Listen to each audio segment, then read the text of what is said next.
हम आपको दिखा रहे हैं गंगोलीहाट विधानसभा में चुनाव प्रचार करने के लिए पहुंचे हैं सीएम पुष्कर सिंह धामी और यहां पर अपनी सरकार की जो उपलब्धियां हैं वो उन्होंने गिनाई और विरोधियों पर भी निशाना साधा। यहां पर बड़ी संख्या में लोगों की भीड़ इस वक्त भी आप देख सकते हैं। मिशन उत्तराखंड पर उत्तराखंड में बीजेपी के नेता आप जुटे हुए हैं, मुख्यमंत्री लगातार जुड़े हुए हैं। रोहित विक्रम सिंह हमारे साथ जुड़ रहे हैं इस खबर पर बातचीत करने के लिए। रोहित, मुख्यमंत्री को हमने सुना, मुख्यमंत्री सीधे तौर पर विरोधियों पर निशाना साध रहे हैं और एक बात उनकी कॉमन दिखाई देती है, सेना को लेकर के जिस तरीके से बातें कही गई और देश के पहले सीडीएस बिपिन रावत को लेकर के जो बातें कही गई विरोधियों की तरफ से, उसका जिक्र वो बार बार करते हैं और गंगोलीहाट विधानसभा में भी इसका जिक्र उन्होंने किया कि दिखाने जताने की कोशिश है क्या कि देखिए देश में उत्तराखंड में सिर्फ बीजेपी ही है जो सेना का सम्मान करती है, सेना के अधिकारियों का सम्मान करती है, क्योंकि भावनाओं से जुड़ा हुआ मसला है। जी बिल्कुल कुंदन, हमने देखा कि बीते रोज बीजेपी के जो राष्ट्रीय अध्यक्ष हैं जेपी नड्डा वो देहरादून पहुंचे हुए थे। लगातार मैराथन बैठकों का दौर जारी रहा। मुख्यमंत्री पुष्कर सिंह धामी, बीजेपी के प्रदेश अध्यक्ष मदन कौशिक, तीनों महामंत्री, संगठन के महामंत्री, तमाम पदाधिकारी, पूर्व सीएम डॉक्टर रमेश पोखरियाल निशंक, प्रदेश प्रभारी दुष्यंत गौतम, दोनों सह प्रभारी, तमाम लोग जिनको दायित्व उत्तराखंड के 2022 के चुनाव के लिए मिला है, चुनाव को जिताने का, वो तमाम लोग मौजूद रहे।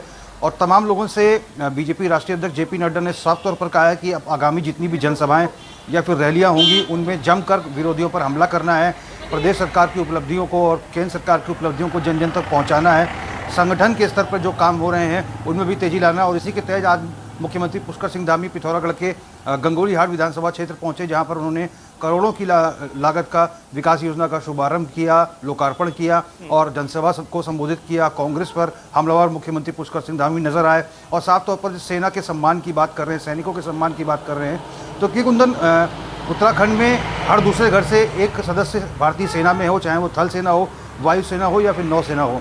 सैनिक बाहुल्य प्रदेश उत्तराखंड है और उत्तराखंड में सर्वाधिक लोग ऐसे हैं जो सेना से आते हैं।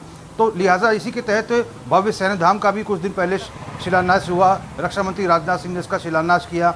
आज सुबह मुख्यमंत्री ने तमाम उच्चाधिकारियों के साथ सैन्य धाम को जल्द से जल्द बनाए जाने की बात कही और भव्य बनाने की बात की। सेना के सम्मान को लेकर शहीद सम्मान यात्रा भी प्रदेश सरकार के द्वारा निकाली गई और जो तमाम जो भारतीय सेना में शहीद हुए हैं उनके घर के आंगन की मिट्टी को लाया गया और सैन्य धाम की आधारशिला में उसे समाहित किया गया।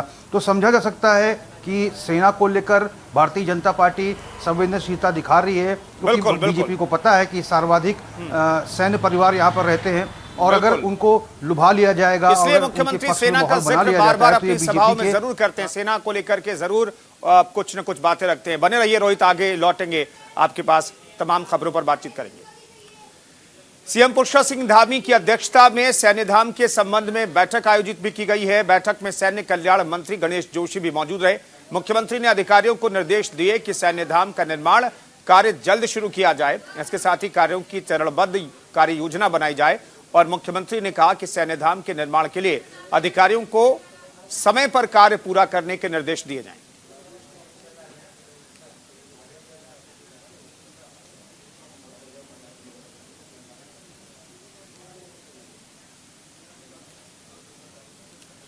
केंद्र सरकार ने देश में लड़कियों की शादी की उम्र बढ़ाने का फैसला लिया है और अब लड़कियों की शादी की उम्र 18 साल से बढ़ाकर 21 साल करने की तैयारी है।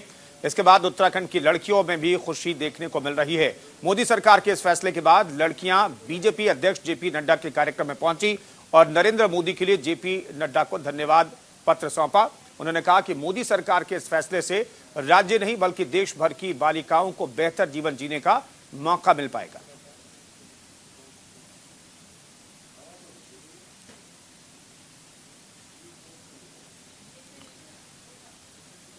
मिशन उत्तराखंड में जुटी बीजेपी ने रुड़की के पिरान कलियर विधानसभा में बीजेपी पिछड़ा वर्ग सम्मेलन कार्यक्रम आयोजित किया, जिसमें ओबीसी मोर्चा के राष्ट्रीय उपाध्यक्ष नायब सिंह सैनी और राज्यसभा सांसद नरेश बंसल शामिल हुए।